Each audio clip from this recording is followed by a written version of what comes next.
वज़ीर-ए-आज़म नरेंद्र मोदी के पंजाब दौरे के दौरान हुई बड़ी सिक्योरिटी चूक पर वज़ारत दाखिला ने रियासती सरकार से मांगी रिपोर्ट। हुसैनीवाला में शहीद यादगार पर शहीदों को खराज अकीदत पेश करने जा रहे वज़ीर-ए-आज़म के काफिले को 15 मिनट तक फ्लाईओवर पर रुकावट के सबब रुकना पड़ा। वज़ीर दिफा राजनाथ सिंह और सड़क ट्रांसपोर्ट व कौमी शाहराहों के मरकजी वजीर नितिन गडकरी ने आज 4,200 करोड़ रुपए के लखनऊ कानपुर एक्सप्रेस वे का रखा संग बुनियाद। 6 लेन के एक्सप्रेस वे से दोनों शहरों के दरमियान सफर का वक्त हो जाएगा आधा। मुल्क भर में ओमिक्रॉन वेरिएंट के मामले बढ़कर हुए 2,135। महाराष्ट्र में अब तक 653 और दिल्ली में 464। मुसलसल दूसरे दिन 95 लाख से ज्यादा की हुई टीकाकारी। जम्मू कश्मीर के पुलवामा में हुए तसादुम में एक पाकिस्तानी शहरी समेत जैश मोहम्मद के 3 दहशतगर्द हलाक। दहशतगर्दों के पास से 2 M4 कार्बाइन समेत बड़ी तादाद में हथियार और गोला बारूद हुए बरामद। झारखंड के पाकुड़ में बस और ट्रक की सीधी टक्कर में कम से कम 7 लोगों की मौत। हादसे में 24 से ज्यादा लोगों की हालत नाजुक।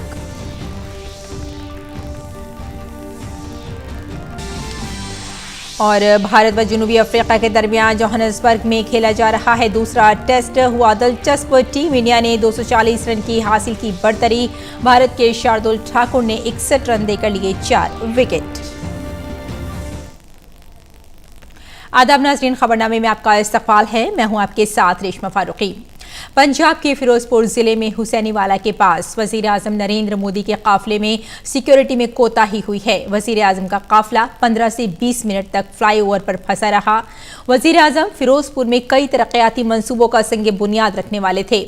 वज़ीर-ए-आज़म को हुसैनीवाला शहीद स्मारक भी जाना था। खराब मौसम के सबब उन्होंने हेलीकॉप्टर से न जाकर सड़क के रास्ते जाने का प्रोग्राम बनाया, लेकिन वज़ीर-ए-आज़म मोदी का काफिला जैसे ही फ्लाईओवर पर पहुंचा, वहीं मुजाहिरीन ने रास्ता रोक रखा था, जिसकी वजह से उनकी गाड़ी को रुकना पड़ा। हुसैनीवाला की कौमी शहीद यादगार से 30 किलोमीटर दूर जैसे ही वज़ीर-ए-आज़म का काफिला फ्लाईओवर पर पहुंचा तो वहां कुछ मुजाहिरीन ने सड़क को जाम किया हुआ था। इस दौरान वज़ीर-ए-आज़म मोदी वहां 15 से 20 मिनट तक जाम में फंसे रहे। रास्ते में मुजाहिरीन की मुखालफत के बाद वज़ीर-ए-आज़म मोदी ने वापस लौटने का फैसला किया। वज़ीर-ए-आज़म के काफिले में सिक्योरिटी की खामी के बाद मरकजी वज़ारत दाखिला ने रियासती हुकूमत से इस बारे में रिपोर्ट तलब की है।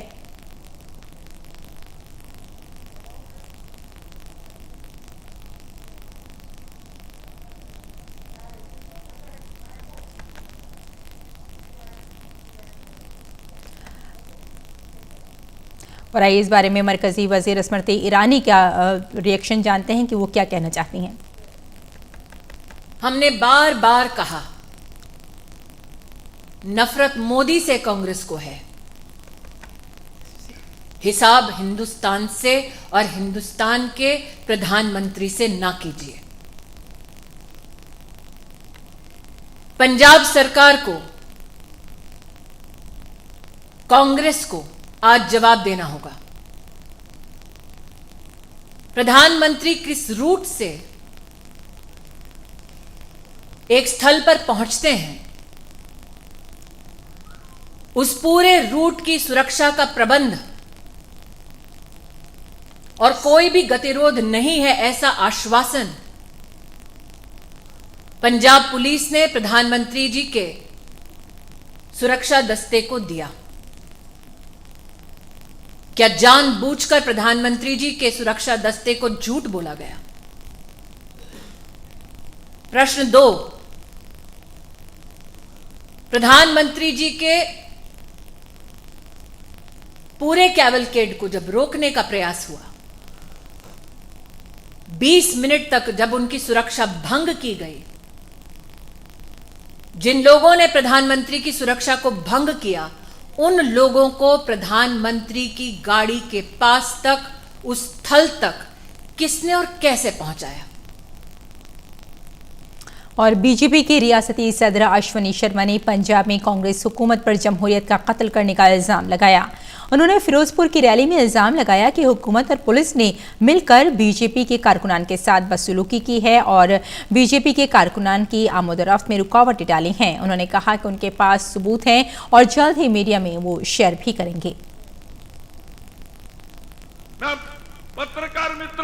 कहना चाहना, मीडिया ਨੂੰ कहना चाहना, ਅਸੀਂ ਵੀਡੀਓ ਵੀ ਛਾਇਆ ਕਰਾਂਗੇ, वीडियो भी छाया करांगे किस प्रकार पुलिस की बर्बरता हुई है। उल्टा पंच जिन्हां लोकां नूं पंजाब दा अमन शांति चंगा नहीं लगती, पुलिस द्वारा प्रयोजित, सरकार द्वारा प्रयोजित 50-50 लोगों नूं 25-25 लोगों नूं सड़कों के अंदर बिठाया जाता है, बसां नूं रुकाया जाता है। अगर बसां तो निकल के कार्यकर्ता भारतीय जनता पार्टी नरेंद्र भाई मोदी जिंदाबाद का नारा लगाते ने, अगे बढ़ना चाहते ने, ते लाठी चार्ज किया जाता है। इतनी बर्बर सरकार, इतनी अत्याचारी सरकार। और मैं उन्हां बुद्धिजीवियों नूं भी पूछना चाहना जेड़े लोकतंत्र की दुहाई दिंदे ने, क्या मेरा लोकतंत्र तुहाडा लोकतंत्र अलग-अलग है? लोकतंत्र की खूबसूरती है हर व्यक्ति नू, हर संस्था नू अंदोलन करने का अधिकार है, लेकिन दूसरे की आवाज नू बंद करने का अधिकार किसी नू नहीं दिता जा सकता। पंजाबी वीरों और बहनों, तुसी टीवी के माध्यम नाल भी देखिया होना, अज पंजाब के अमन नू, पंजाब की शांति नू, पंजाब के भाईचारे नू लोग इस सरकार ने खतरे च पाया। पंजाब के साबिक वजीर आला कैप्टन अमरिंदर सिंह ने फिरोजपुर में एक रैली से खिताब किया। उन्होंने दावा किया कि आने वाले असेंबली इंतखाब में बीजेपी और पंजाब लोक कांग्रेस की सरकार बनेगी। कर लें जोर, एक मैं तुहानू दस देना अज कि वाहिगुरू करे पंजाब दे विच साडी सरकार बनेगी, भाजपा की सरकार बनेगी और असीं उन्हां दे नाल होवांगे इस सरकार दे विच। उन्होंने कहा कि पंजाब से बैनुल-अक़वामी बॉर्डर मिला हुआ है, ऐसे में बीजेपी ही एक ऐसी जमात है जो सिक्योरिटी की सूरत हाल को सही ढंग से समझती है। आपां चाहुंदे अपने बच्चों वास्ते अपने पंजाब नूं बनाउणा तगड़ा, और वो मैं चाहुंदा कि आपां ने रल के तुसीं मैं भाजपा साडे बीजेपी दे प्रधानमंत्री ने जिहड़े जानते ने कि इत्थे की हो रहा है इत्थे इस देश दे विच, और इत्थे खास करके इत्थे साडे बॉर्डर बेल्ट दे विच पाकिस्तान, चीन, अफगानिस्तान और पंजाब का बॉर्डर हर वेले ये सरहद रही है। ये साडे वास्ते बॉर्डर के उपर अपना बॉर्डर डिस्ट्रिक्ट है अपने, और इस बॉर्डर डिस्ट्रिक्ट नूं याद रखो, पंजाब साडी सुरक्षा कर दिया साडे मुल्क दी। कैप्टन ने कांग्रेस के खिलाफ भी हमला बोला। उन्होंने कहा कि कांग्रेस की मौजूदा सरकार अवामी मफाद को दरकिनार कर रही है और लोगों के दरमियान गुमराही फैला रही है। है नहीं कुछ पल्ले, है नहीं, ना पैसा है ना कुछ है, पर बोलते ने इसलिए लोगों को गुमराह करने लई कि वोटां लैनियां ने, वोटां लैनियां ने। असीं ये वोटां दा एक कम मसला है सिर्फ। और यही नहीं, थोड़ा ये जिहड़ा दिल्ली का मुख्यमंत्री है वो कहता हर बेटी नूं मैं दूंगा 1000 रुपया महीने का, 12,000 रुपये साल का। तुहानू पता है वो कितना बन जाता है? 1,25,00,000 करोड़ रुपया। वो भी झूठ, इधर भी झूठ, और गुमराह कौन होंगे ने? मासूम लोग जिहड़े साडे पंजाब दे ने। और कौम को एक और एक्सप्रेसवे का तोहफा दिया गया जो उत्तर प्रदेश के 2 अहम तरीन शहरों के दरमियान फासले को कम करेगा।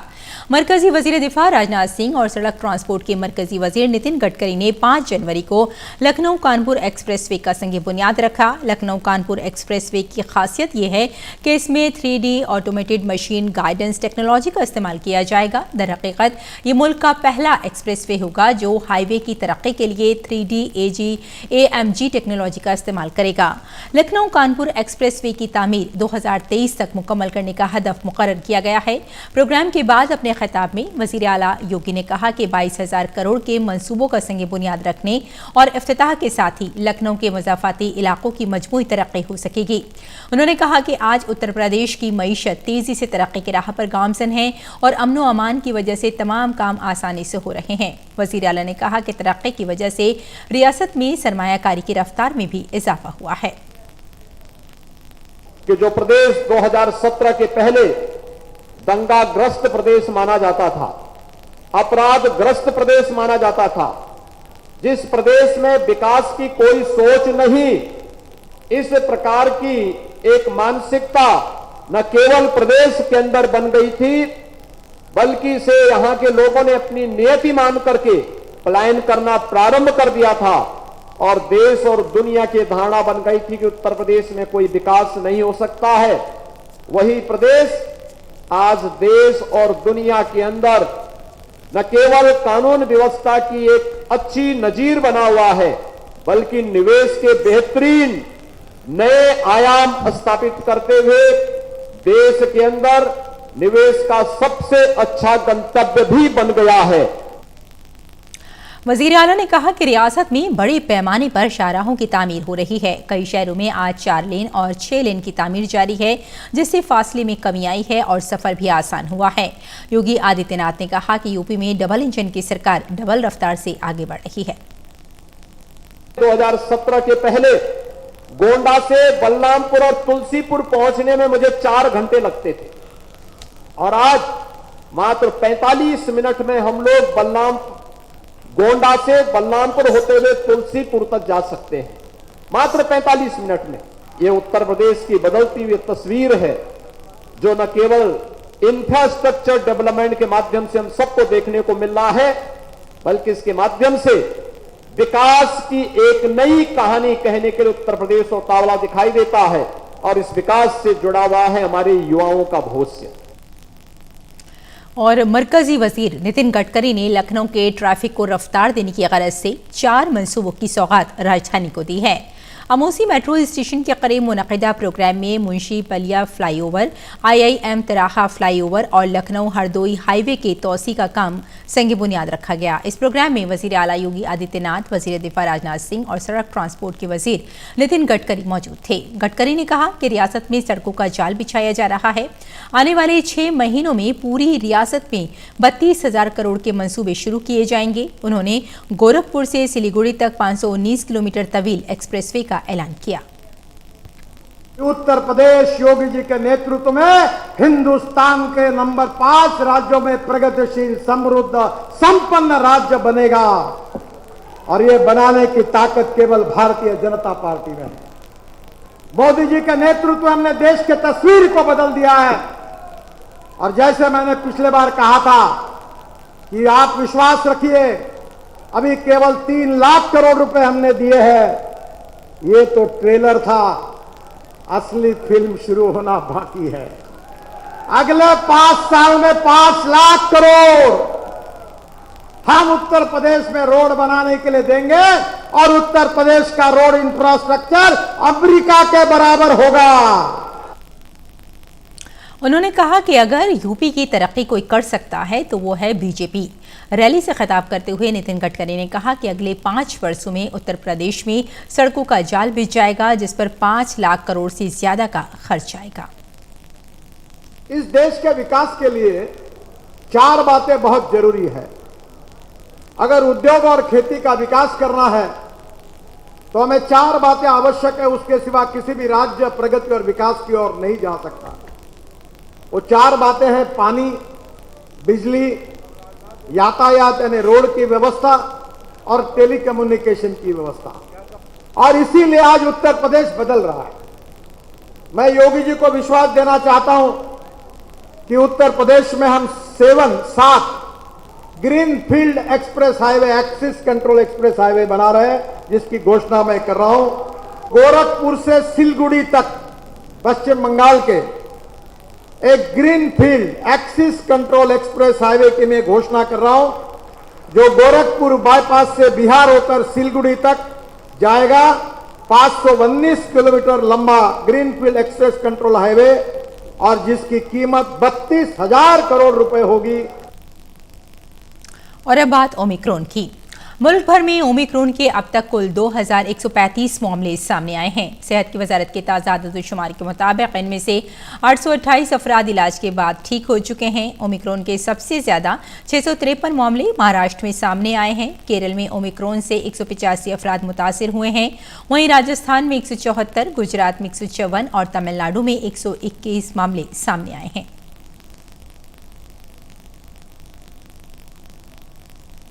ओमिक्रॉन के बढ़ते मामलों के दौरान मुल्क में कोरोना के यौमिया मामलों ने भी रफ्तार पकड़ ली है। कल मुल्क भर में 58,000 से ज्यादा कोरोना इन्फेक्शन के मामले सामने आए। सेहत और खानदानी बहबूद की वजारत के मुताबिक मुल्क में गुज़िश्ता 24 घंटों में कोरोना के 58,097 नए मामले सामने आए हैं और वहीं गुज़िश्ता 24 घंटों में कोरोना को शिकस्त देकर 15,389 अफराद सेहतयाब हो चुके हैं, जिसके बाद मुल्क में शिफायाबी की शरह 98.01% हो गई है। और कोरोना के खिलाफ जंग में कारगर टीकाकारी मुहिम के तहत मुल्क में गुज़िश्ता रोज 96 लाख से ज्यादा टीके लगाए गए। इसके अलावा मुल्क में अब तक 147.72 करोड़ टीके लगाए जा चुके हैं। टीकाकारी मुहिम के तहत गुज़िश्ता रोज 96,43,238 कोविड टीके लगाए गए। टीकाकारी मुहिम मुल्क में लोगों की कोविड से हिफाजत का एक अहम जरिया है और इसका आला सतह पर मुसलसल जायजा लिया जा रहा है। सेहत की मरकजी वजारत के मुताबिक मंगल की सुबह तक रियासतों और मरकज के जेर इंतजाम इलाकों को 153.61 करोड़ टीकों की खुराक मुफ्त दी जा चुकी है। रियासतों के पास अभी भी 19.10 करोड़ टीकों की खुराक मौजूद है। और कोरोना वायरस के ओमिक्रॉन वेरिएंट और दीगर वेरिएंट के बढ़ते मामलों के दौरान drugs controller general of India के माहिरीन की कमेटी ने भारत बायोटेक की इंट्रानेजल वैक्सीन के तीसरे मरहले की जांच को बाकायदगी से मंजूरी दे दी है। भारत बायोटेक अब अपनी इस नई कोरोना वैक्सीन का तीसरे मरहले का मुतालिया करेगा और बूस्टर खुराक का जायजा लेगी। इससे मुताल्लिक नतीजे पेश करने के बाद वैक्सीन को मंजूरी दे दी जाएगी। तीसरे मरहले की जाँच के बाद इसी नेजल वैक्सीन को कोरोना की बूस्टर डोज के तौर पर इमरजेंसी इस्तेमाल की इजाजत भी मिल सकती है।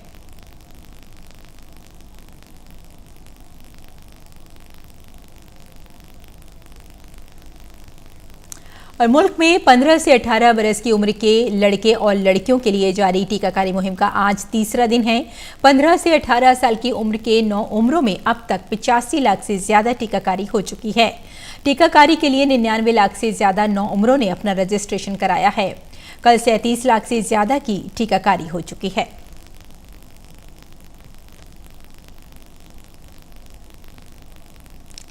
मरकजी वजीर सेहत मनसुख मांडविया ने कुल्लू के दो दूर दराज इलाकों में शदीद बर्फबारी के दरमियान 15 से 18 साल की उम्र के बच्चों की टीकाकारी के लिए जाने वाले सेहत कारकुनों की एक वीडियो शेयर की है। मांडविया ने कहा कि दरिया हो, सहरा हो या बर्फ का तूफान, महकमा सेहत की हमारी फौज मकसद के हुसूल के लिए हमेशा है तैयार। ख्याल रहे कि 15 से 18 साल की उम्र के बच्चों की टीकाकारी का अमल पीर को शुरू हुआ था।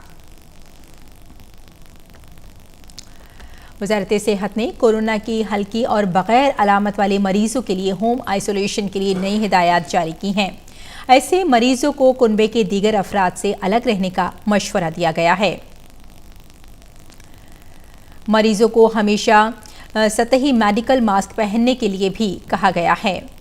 इसके साथ ही इस्तेमाल के बाद मास्क को टुकड़ों में काटकर कागज के थैले में कम से कम 72 घंटे के लिए रखने के लिए कहा गया है। इसके अलावा कोरोना से मुतासिरा मरीजों को आराम करने और ज़्यादा से ज़्यादा रक़ीक़ पीने को कहा गया है। नई हिदायत में मरीजों से कहा गया है कि खून में ऑक्सीजन की सतह की निगरानी वो खुद ही करें।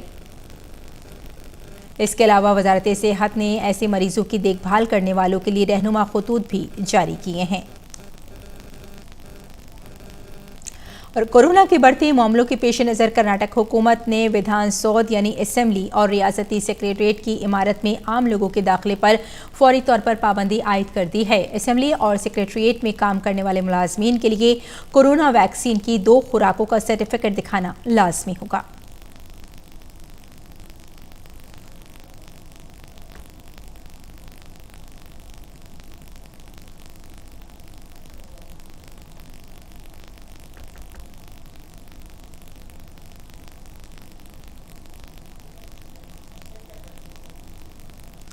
इससे कबल कर्नाटक में कोरोना के बढ़ते मामलात के पेश नज़र वीकेंड कर्फ्यू का फैसला किया गया है।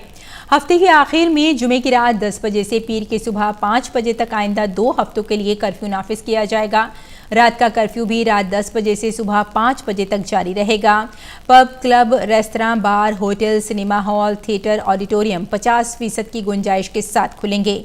ये फैसला वजीर आला बिसुराज बोम्बई की सदारत में एक आला सतही इजलास में किया गया।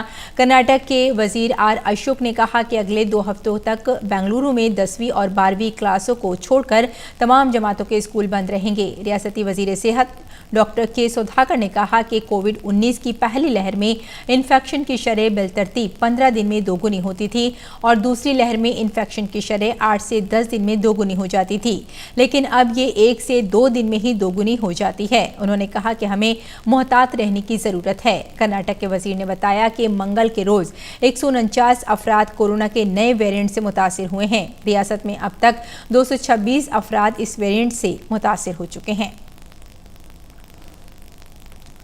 बिहार में कोरोना इन्फेक्शन के बढ़ते मामलात के पेश नज़र रात 10 बजे से सुबह 5 बजे तक कर्फ्यू नाफिज किया जाएगा।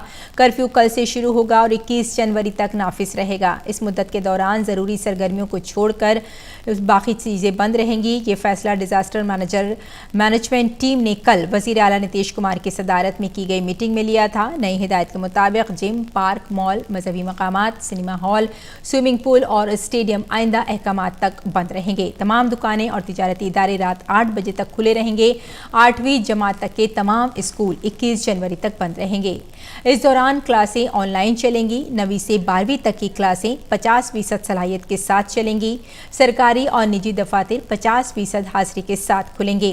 रेस्तरां 50% गुंजाइश के साथ खुलेंगी। शादी और आखिरी रसूमात में 50 अफराद को शिरकत की इजाज़त होगी। बिहार की नायब वजीर आला रेणु देवी और तारिकेश्वर प्रसाद कोरोना से मुतासिर पाए गए हैं। रियासती वजीर वज़रा सुनील कुमार के साथ अशोक चौधरी और विजय चौधरी भी कोरोना से मुतासिर पाए गए हैं। आज काबीना की मीटिंग से पहले इन सब के नमूने मंगल को RT-PCR जांच के लिए लिए गए थे। इससे कबल जनता दल यूनाइटेड के कौमी सदर लल्लन सिंह और राजीव रंजन सिंह ने भी खुद को कोरोना से मुतासिर होने की इत्तला दी। पंजाब में रियासती हुकूमत की नई कोविड हिदायत के बाद रियासत भर के स्कूल आज से बंद कर दिए गए हैं। अब बच्चों की ऑनलाइन क्लासेस चल रही हैं। अमृतसर में भी स्कूल बंद कर दिए गए हैं। अमृतसर की government girls senior secondary school की प्रिंसिपल मनप्रीत कौर ने कहा कि बच्चों की हिफाजत के पेश नज़र स्कूल बंद कर दिए गए हैं। महाराष्ट्र में कल कोरोना वायरस से इन्फेक्शन के 18,466 नए मामले दर्ज हुए हैं, जबकि 4,558 मरीज सेहतयाब हुए हैं। सिर्फ राजधानी मुंबई में ही गुज़िश्ता 24 घंटों के दौरान कोविड के 10,860 नए मामला सामने आए हैं।